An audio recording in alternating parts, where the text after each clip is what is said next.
This week on Arizona Illustrated, the talking mural in South Tucson. It's like a piece of Mexico that's still in Tucson, and it's a part of Mexican culture that has remained. Changing lives inside the ring. You might win some, you might lose some, but have a big heart. And if you got a big heart, you've already won. And an Arizona profile. There's always some stories behind a dance and a song. With your body, you can tell so many stories.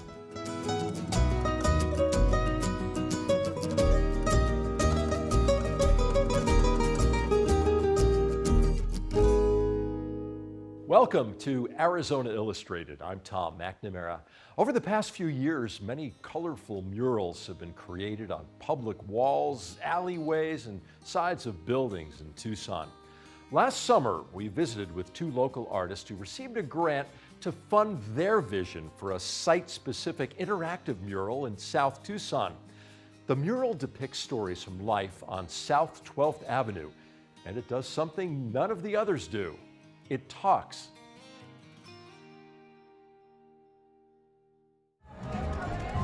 Bueno, ahorita en un ratito vamos a empezar la presentación sobre el mural.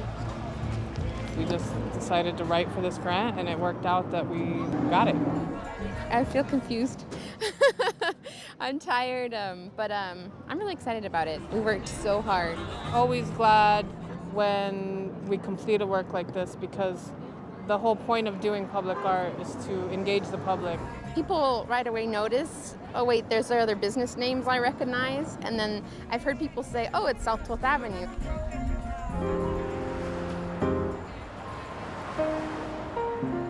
This area is heavily settled by Mexican Americans, some who've been here in America for generations, some who've recently come. You'll hear Spanish everywhere.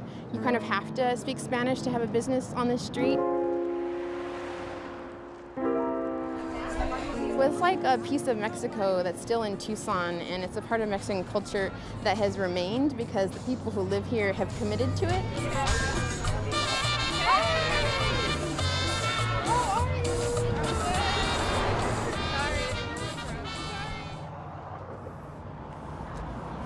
When Alex had mentioned she was looking for a wall, she wanted to find a wall that was obviously represented in the book, which is where we took our images from and our stories. People down here really like this, and I think because it's kind of represents a lot of like where they come from. So if we keep that, then the usable space on the wall goes down a lot. There was another building that we looked at, which seemed a little more complicated, and then I found out that the owners weren't in there anymore, and some hesitation about just the location and giving a mural to a place we weren't sure of the future of it. For all the sort of effort put into it, it doesn't make sense to put it on on the side. You have been put into years. I already put 40 years here, lady. Okay. This project all started out with a larger project of mine called Abecedario del Sur, Alphabet of the South. That project is where I took photographs of buildings on the south side of Tucson and then made an alphabet out of them. The visual culture of this area represents the community. And that's why you see this amalgamation of beautiful hand-painted signs, because that's a tradition from Mexico. Here, it's culture and visuals still married together, and as a designer, that excites me. But as a Mexican American, I also just feel very comfortable and proud of my community. I wanted to work with Alex because I thought she was a brilliant young woman who had some really great ideas. She was willing to jump the borders of the downtown's arts world into her neighborhood, which is a really underserved community as far as I could see. When she mentioned Oasis, I didn't really think about what was on the wall already, but I realized that I knew some of the people that had painted it before. It was a long time ago. Most of them are graffiti writers, but they've been around for a long time. I love Tucson, you know what I mean? The day that we were power washing the wall and cleaning up all the old paint, one of the guys who happens to be from New York randomly showed up. That lettering you did on the buffet, I love that. Thanks. Yeah, I love that. We hadn't gotten his painting off the wall yet, so he was able to take a photo or two and give us his approval. I don't want to say I'm upset, but I wish I could have been the one painting it. You know what I'm saying? I'm not upset about it because that's the way it is. That's the way it goes.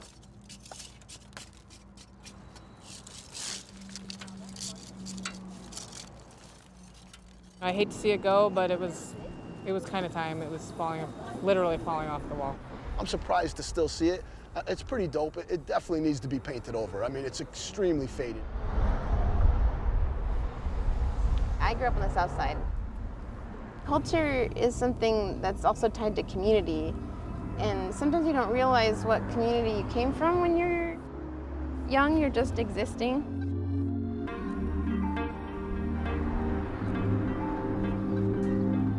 I went to Cornell University for my first degree and was just really in culture shock. And I didn't even know that I could have culture shock.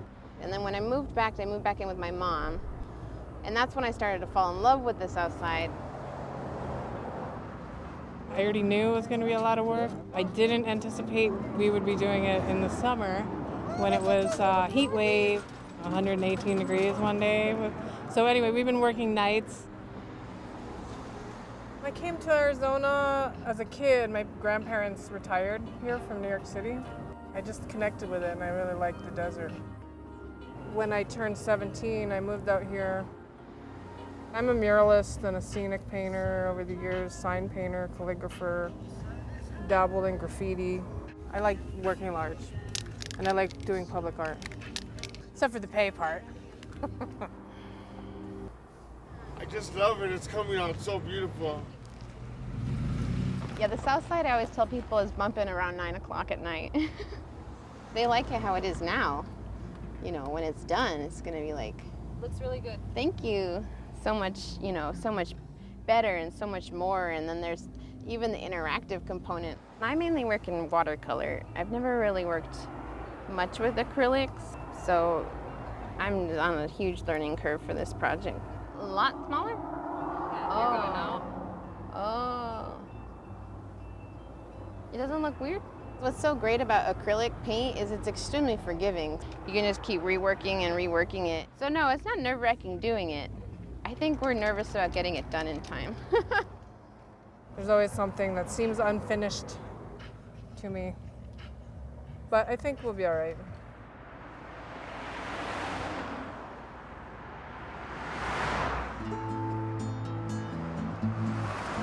The minute I heard their idea, I was all in. My name is Julie Carrizosa. I'm the owner of Oasis Fruit Cones. We have been here since 1983, selling raspados. When they explained to me that it would be a history of the businesses here in South 12th, we're such a close community that I just thought, yes, it didn't seem right to just celebrate one business. Let's celebrate all of them that have been here years serving our community and working with one another. The visuals are representations of portions of each interview with each business. The menu has all the different businesses who are a part of this project and a QR code that you can scan with your phone and listen to audio. What happened was the car didn't want to start, so the owner said, oh, I can start it. And they let him get in the car to start it, and he pumped the gas, and it was leaking gas, and it hit the spark plug, and poof, started the fire. And totally burned to a crisp, the whole car. Terrible, terrible. We have a tire shop, a panaderia/torteria, and then we have a carniceria represented with the cow, also a really big business that's represented on South 12th Avenue. For me, it's more giving back to the community, something that I can leave for my town, my city. Thank you for coming. Thank you, everybody. It all came together and turned out to be such a nice evening. The neatest part is that it's a celebration of us, of our people, of this neighborhood, of the communities.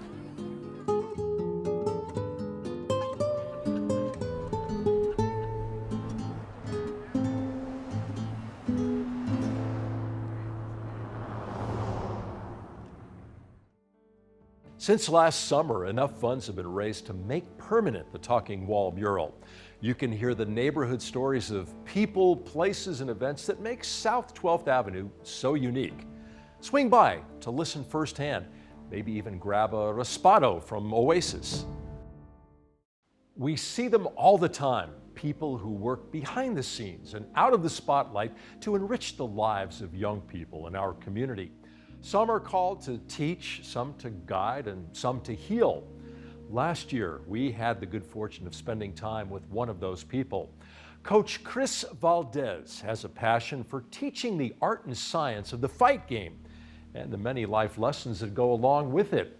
Here's Coach.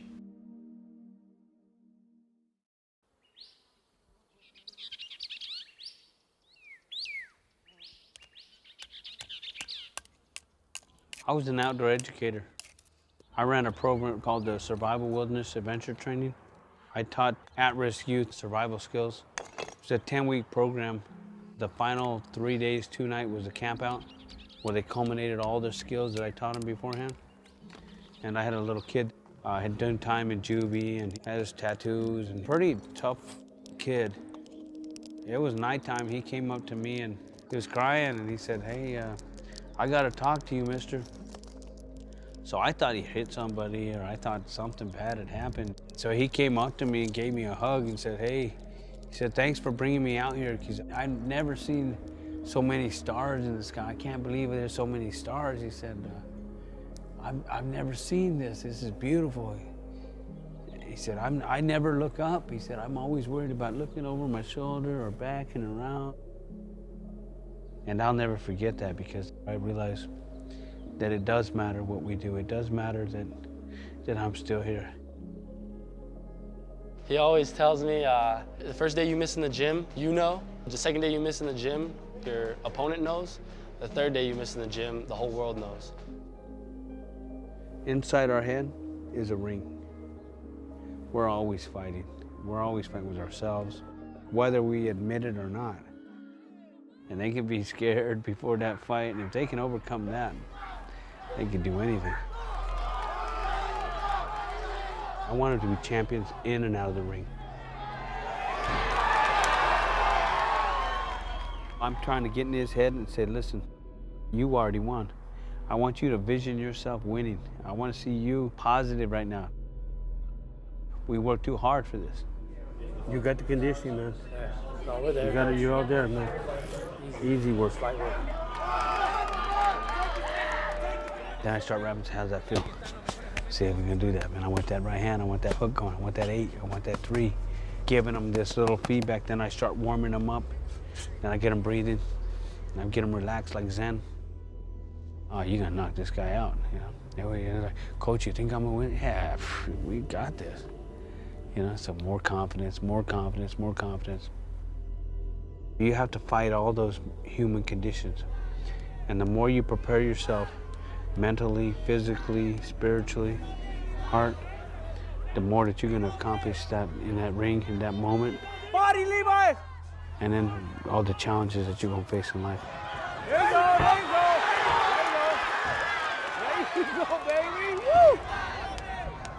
Go hard, you go forward.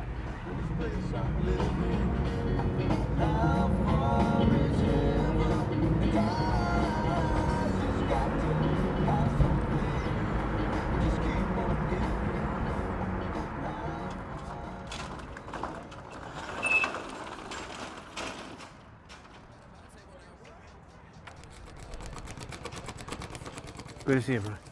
Everything good? You look as strong as can be. Yeah, you ready? Shoot him, McGavin. What's up, baby boy? What's up, Coach? How you doing? Good, man. What's new? Good, that's good. You ready? I'm ready, Coach. Cisco's supposed to be here, but look at him running late. He ain't gonna be in the Marines if he's gonna be running late like that. They're gonna dog him. He calls me, he says, "I'm at gym, you coming?" Yeah, he pushes us every day. I expect Coach to kick our ass. That's honestly what I expect, and most of the time he doesn't. There he is. There he is. What's up, man? You ready? How you been, man? Let's go, guys. There you go. This we gotta get some heart. Let's go. 100%. Where you at? Where you at? Sprint. Don't get run over. That's the hustle right there. That's the hustle. Keep it up. Let's go, Big Angel. Welcome back. All right, take it in. Nice job. I find a lot of kids that come out and really don't want to box. And that's okay. I let them train and they don't have to get in there and fight. Like this. Okay, remember I said like you're holding a sword? He might be good at something else. He might have some amazing talents as a singer, or as a baseball player, or some other thing. Your son, how old is he? 3. Man, they're good when they're little like that, man. Body shot, tip. I think that's important as a coach, is to understand the person first. Let's go, work. Because then you can bring out their talents. It will start with a, and then once I start to go more, I'll start to get tired sometimes. Or when I start to go, like when I do hard punch, I'll go, like I'll make it sound like, because I feel like I'm getting more behind it. I love doing mitts with coach. Just the connection, it feels good. When you land a punch, when it hits, like that pop, bow, bow, bow. Oh, I love it. Time! Every time he punches, he breathes. Set.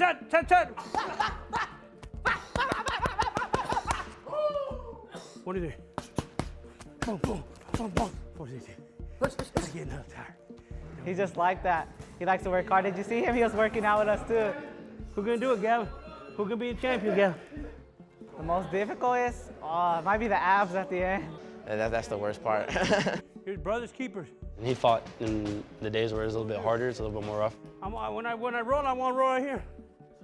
Right here. To fight on the same card as someone like Julio Cesar Chavez, who's considered like the Mexican greatest of all time. To be able to get there at that level in his time, in his prime, and fight on that card, it's a legend to me. Hey. I gained a name, the Little Killer. So when I was boxing, that was my boxing name. I got my start when I was probably about 7 years old. Amateur until I was 17 and won the Golden Gloves. And I ended up 6-6 in professional boxing. I won a lot of my early fights by knockout. I was a pretty tough kid, so I got a lot of street fights, which ended up getting in trouble and made a lot of mistakes that if I would have had somebody, telling me otherwise, I wouldn't have gotten a lot of those problems. I had to join the Marines. Got some strict discipline, and I love the Marines. And once I started learning how to be a leader, my mindset just changed. I'm joining the Marines like him. This December, I leave to basic training. So after the Marines, I want to come back. I'm gonna be his first world champion. I go to school, I do work, I do all that stuff. Here is where it's like I really have my communication, you know what I mean? The boxing is not only we box and then that's it. That's family. That's families get together and they come and they bring the kid, and the kid gets in there and works and spars, and mom and dad see it, and that's what I grew up with. It's almost like a home away from home. Coach Chris, he's like an uncle, He's like that uncle that you have, and he's always there for you. He's there for you in every way you could possibly imagine, more so than a coach would be. Come on, you gotta win. He's like a family member. He really is. I consider him family. Thought you were gonna beat me up there, Gavin. Honestly, I thought I was bouncing myself. Hey, do you have Cisco's number? Text him, tell him Coach said make sure he's there, 3 o'clock. Coach is like a father figure. Every time you beat me, you get one of these, man. He calls me and he makes sure that I'm on my homework, makes sure I'm like getting my run in, stuff like that.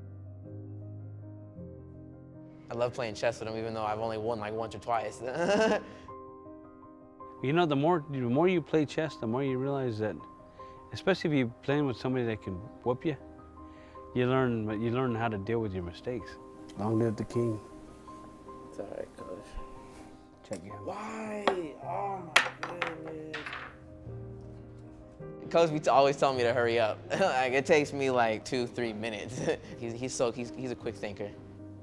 Castle. I have nothing to say but that Coach is a good man, honestly. Oh, that was a good move, Kevin.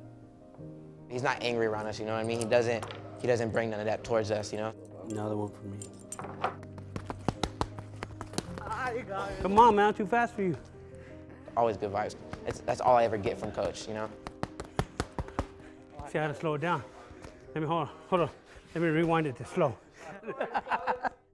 No, I saw it. No, look at it close. No, I did. It's there. It's there. No, you gotta look at it. Coach. See, it's right there. Look. I would have been. What I was telling Levi is that, you know, I don't care, you know, you might win some, you might lose some, but have a big heart. And if you got a big heart, and you've already won, so you'll never lose another fight in your life. Third and final round.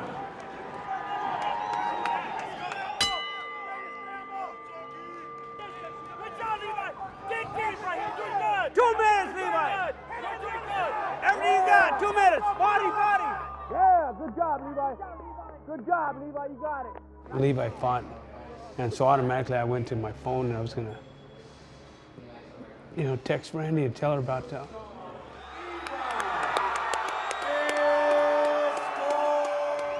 her about the win, but I can't, you know, so. My daughter, Randy Alyssa Valdez, she died last May 12th. And then I had another daughter, Christan Valdez. She died when she was 17 in a car accident. So I lost both of my daughters. Sky fell, man. If sky fell, I mean, I don't know. It's been like that ever since.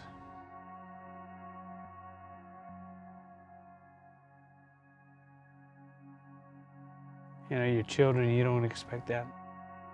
I'm constantly looking at the stars and remembering. Even though I know he's hurting and he's not all there, but he still comes in, he still holds it together, he keeps his composure, and he still preaches the same. No matter how bad things get, he still tries to find the light in himself and shed it on me. Beautiful. Did it, man. Nice work. Me and Coach Chris have been through some things. We've lost people who meant the world to us. I lost one of my best friends in the last 6 months due to some of the gang violence in this city. And I brought him in here and he was training with me side by side. And we worked very hard. Those types of things, they change your outlook. They make you want to reach out to people that need it. Good shot. Because my friend needed it. Good pace.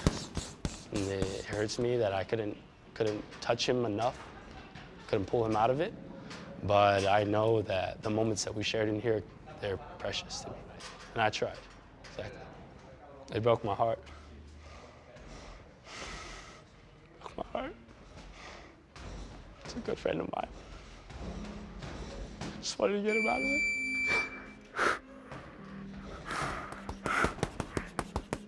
Oh! He lived every day without fear. I can say that much about him, and that's why I live my life the way I do. Every single day I come in here, I work my butt off. Ah! It's not over. Well, first I think every kid's at risk. Corazón grande. We get kids from all walks of life. We get kids that are in gangs, we get kids that are not in gangs, we got kids that are doing well, and we got a mixture of all kinds of kids. That's the beauty about boxing, but the one common thread with the kids I get, they're tough. And if they're not tough, they think they're tough. If they don't have this place, they'll stick around their friends, and if their friends aren't in the best places, they'll fall into some of the same bad habits, and he'll reach 10 kids. If he reaches 10 kids down the road, you got 100. Mama says stupid is what stupid does. One that sticks around, that makes it all worth it. Careful, Gavin. Come on, Gavin, you're messing up the whole routine. I don't want them to have any limitations in their lives. I want them to know that they can do that because they can get in there and fight. Water it up, here we go. I'm looking for the bigger challenges. You know, college, getting a job, you know, maybe if you got a family, how you gonna react to hard situations in your life. Okay, that's how you're gonna get good. Hands up, man. Hands up, elbows and chin down. And then they see if they can do that hard workout in the gym, then they realize that they can become something in life. Yeah, there was times I just feel like quitting. Just feel sorry for myself, and then I realized that that's no answer to anything, you know?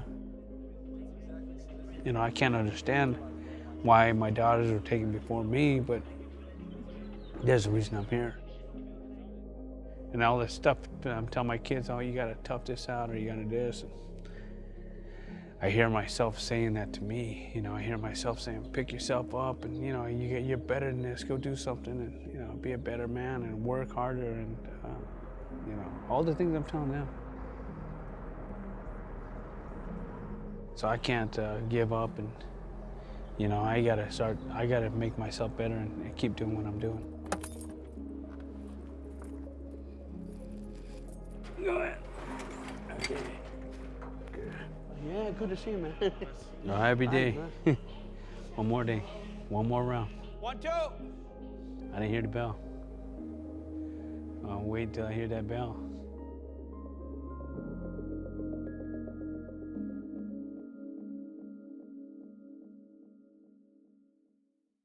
Coach Chris Valdez is on the mend right now after having knee replacement surgery in December. After completing his rehab, he plans to be back in the gym, working with his kids, sharing his wisdom and making a difference. On this week's Arizona Profile, 3 young Tucsonans share their passion for Mexican folk dancing and the rich and beautiful history of their culture. It's more than a dance.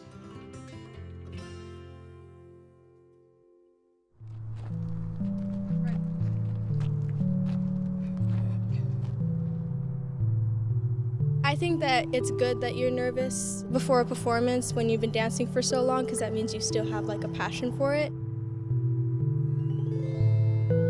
Folklórico is a Mexican version of tap, kind of. It's just a lot of fun to stomp your feet and make different types of rhythms with your feet. My name's Yasmin Campa. I've been dancing since I was 4 years old, and it's really put me on a path to what I want to do in my career, which is dance. I just love everything about it. It makes me feel beautiful. I think girls have it harder than guys because they have to do a lot more movement with their dresses. Just the bottom alone, to pick up one side is probably 30 pounds or so. Inspiring it is to see them do that and push through all the pain and look beautiful while doing it. My name's Andrew Nazat. I'm 16 years old and I've been dancing Folklórico ever since I was 5. It's changed my life. When I was younger, I was always self-conscious about my body, and I used to be really introvert. I couldn't convey my feelings or passion for something until I got to dancing. There's so many regions and so many styles you need to present. There's always some stories behind a dance and a song, and with your body, you can tell so many stories. It's fun and it gets your heart pumping. Teaches us to be more disciplined, to learn the dance, but not only that, to also learn the background knowledge of the dance. I put on a smile because I feel proud of who I am and where I come from.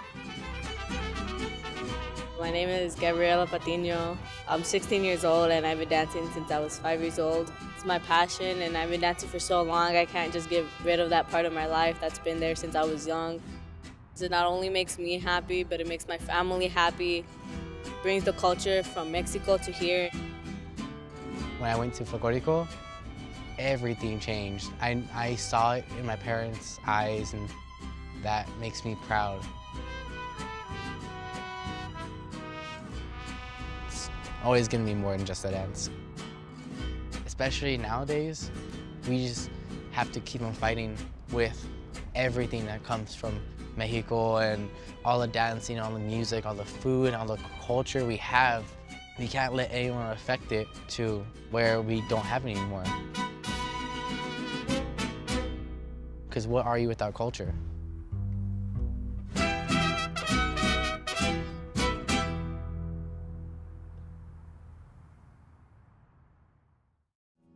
Thank you for joining us here on Arizona Illustrated. I'm Tom McNamara.